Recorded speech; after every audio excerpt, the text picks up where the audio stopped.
আজকের 5 মিনিট, কালকের 5 মিনিট। জানেন কি, আপনার জীবনের সবচেয়ে দামি সম্পদটা আপনি ফ্রিতে বিলিয়ে দিচ্ছেন। আমরা ভাবি এখন তো বয়স কম, তওবা করার অনেক সময় পাবো, এখন একটু রিলস দেখি, একটু আড্ডা দিই, একটু গেমস খেলি। কিন্তু মনে রাখবেন, শয়তানের সবচেয়ে বড় ধোঁকা হলো এখনো অনেক সময় আছে। কবরস্থান কিন্তু বৃদ্ধদের দিয়ে ভরা নয়, সেখানে অনেক তরুণও শুয়ে আছে যারা ভেবেছিল কাল থেকে নামাজ ধরবো।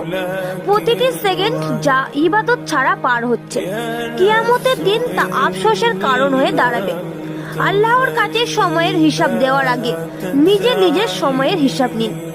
স্মার্টফোন আপনার জীবন সহজ করার জন্য এসেছিল, ধ্বংস করার জন্য নয়। আজই ঠিক করুন, আপনি সময়ের মালিক হবেন নাকি সময়ের গোলাম। ভিডিওটি শেয়ার করুন আপনার সেই বন্ধুর সাথে যে সারাদিন ফোনে মগ্ন থাকে। হতে পারে আপনার একটি শেয়ারে তার জীবন বদলে যাবে।